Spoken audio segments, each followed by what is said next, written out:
Bismillahirrahmanirrahim. Assalamualaikum warahmatullahi wabarakatuh. Perkenalkan, nama saya Risa Rizkanawati, semester 2 dari STIT Qurrata A'yun, Kamda Cilawu. Di sini saya akan menceritakan riwayat hidup Nabi Muhammad SAW periode Mekah dan Madinah untuk memenuhi tugas mata kuliah Ilmu Pendidikan Islam dengan dosen pengampu yaitu Bapak Hilman Jailani MPD.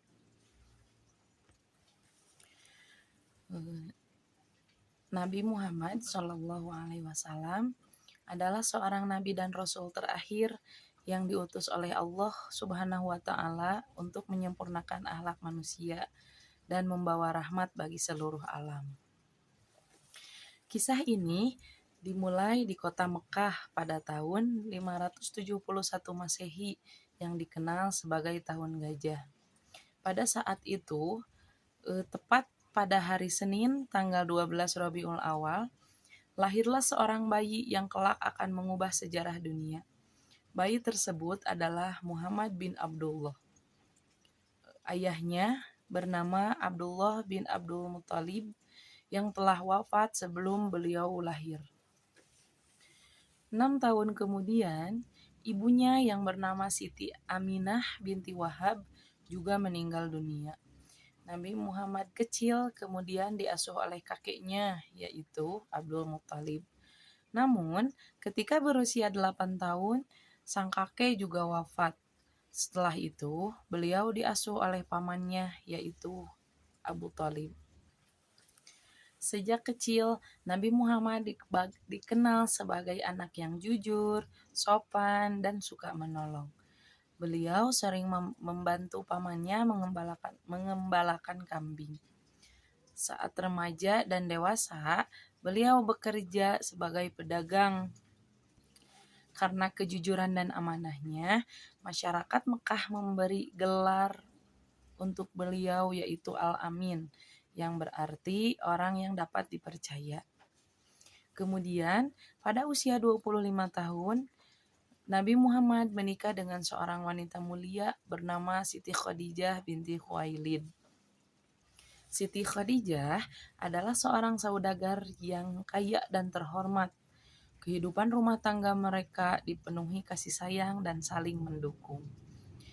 Seiring bertambahnya usia, Nabi Muhammad sering merasa prihatin melihat keadaan masyarakat Mekah.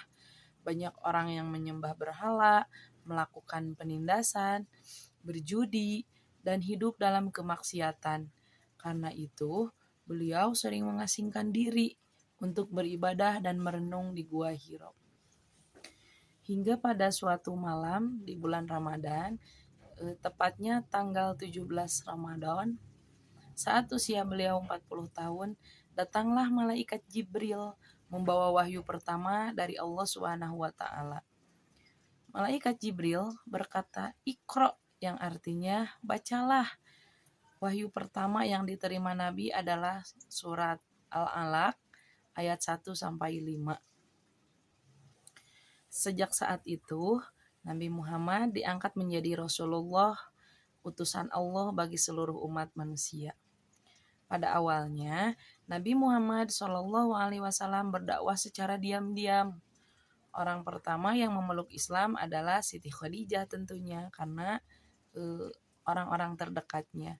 Kemudian Ali bin Abu Thalib, kemudian lagi Zaid bin Harithah, dan Abu Bakar As-Siddiq.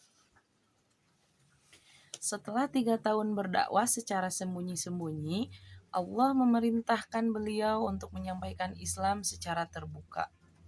Namun, dakwah Nabi Muhammad tidak diterima dengan baik oleh kaum Quraisy. Mereka menolak ajaran Islam karena merasa kedudukan dan tradisi mereka terancam. Nabi Muhammad SAW dihina, diejek, bahkan dilempari kotoran ketika berdakwah. Para sahabat juga mengalami penyiksaan yang sangat berat. Meski menghadapi banyak rintangan, Nabi tidak pernah menyerah. Beliau tetap sabar dan terus mengajak manusia menuju jalan Allah. Kesabaran beliau menjadi teladan bagi seluruh umat Islam. Cobaan semakin berat ketika kaum Quraisy memboikot Nabi dan para pengikutnya. Mereka dilarang berdagang dan berhubungan dengan masyarakat lainnya. Selama bertahun-tahun, kaum muslimin hidup dalam kesulitan.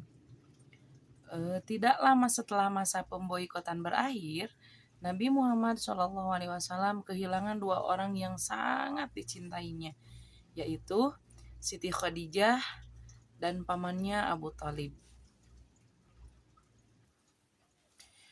Tahun itu dikenal sebagai Amul Huzn atau tahun kesedihan.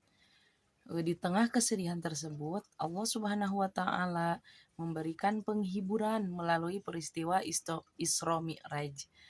Nabi Muhammad SAW diperjalankan pada malam hari dari Masjidil Haram menuju Masjidil Aqsa.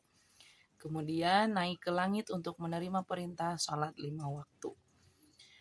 Ketika tekanan kaum Quraisy semakin keras, Allah memerintahkan Nabi Muhammad dan para sahabat untuk berhijrah ke Madinah.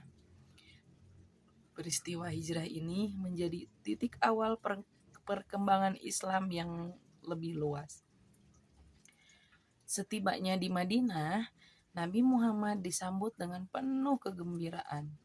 Penduduk Madinah yang dikenal sebagai kaum Ansor menerima Nabi dan para sahabat dengan tangan terbuka. Mereka berbagi rumah, makanan, dan harta kepada kaum muhajirin yang datang dari Mekah. Di Madinah, Nabi Muhammad SAW membangun masyarakat Islam yang kuat. Beliau mendirikan Masjid Nabawi sebagai pusat ibadah, pendidikan, dan musyawarah. Nabi Muhammad juga mempersaudarakan kaum muhajirin dan kaum Ansor sehingga tercipta persatuan yang kokoh. Selain itu, Nabi Muhammad membuat Piagam Madinah, yaitu kesepakatan yang mengatur kehidupan bersama antara umat Islam dan kelompok masyarakat lainnya. Piagam ini menunjukkan bahwa Islam mengajarkan perdamaian, keadilan, dan toleransi. Selama di Madinah, beberapa peperangan terjadi karena adanya ancaman dari musuh-musuh Islam. Di antaranya adalah Perang Badar, Perang Uhud, dan Perang Khandaq. Dalam setiap peperangan, Nabi selalu mengutamakan strategi, musyawarah, dan doa kepada Allah Subhanahu wa taala. Tahun demi tahun berlalu, jumlah umat Islam semakin banyak. Pada tahun 630 Masehi, Nabi Muhammad SAW bersama sekitar 10.000 kaum muslimin kembali ke Mekah dalam peristiwa Fatu Makkah atau penaklukan Mekah. Pada saat memasuki kota Mekah, Nabi tidak datang untuk membalas dendam. Padahal dahulu beliau dan para sahabat pernah diusir karena disakiti. Sebaliknya, Nabi Muhammad memberikan ampunan kepada penduduk Mekah. Beliau berkata bahwa mereka bebas dan tidak akan dihukum. Sikap pemaaf ini membuat banyak orang tersentuh dan akhirnya memeluk agama Islam. Setelah Mekah kembali berada dalam naungan Islam, dakwah Nabi Muhammad SAW semakin berkembang ke berbagai wilayah Jazirah Arab. Pada tahun 632 Masehi, Nabi Muhammad SAW melaksanakan haji wada atau haji perpisahan. Dalam khutbahnya, beliau berpesan agar umat muslim selalu berpegang teguh kepada Al-Quran dan sunnah, menjaga persaudaraan, serta tidak saling menzalimi. Tidak lama setelah haji tersebut, Nabi Muhammad SAW jatuh sakit. Pada tanggal 12 Rabiul Awal tahun 11 Hijriah, beliau wafat di Madinah pada usia 63 tahun. Seluruh umat Islam sangat berduka atas kepergian beliau. Meskipun Nabi Muhammad SAW telah wafat, ajaran yang beliau bawa tetap hidup hingga sekarang. Keteladanan beliau dalam kejujuran, kesabaran, kasih sayang, keberanian, dan kepemimpinan menjadi inspirasi bagi umat Islam di seluruh dunia. Nah, dari kisah hidup Rasulullah Shallallahu Alaihi Wasallam, kita belajar bahwa kesuksesan tidak diraih dengan kemudahan, melainkan dengan kesabaran, kerja keras, keikhlasan, dan keyakinan kepada Allah Subhanahu wa Ta'ala. Kiranya demikianlah kisah riwayat hidup Nabi Muhammad SAW pada periode Mekah dan Madinah. Mohon maaf atas segala kekurangan. Wabillahi taufiq wal hidayah. Wassalamualaikum warahmatullahi wabarakatuh.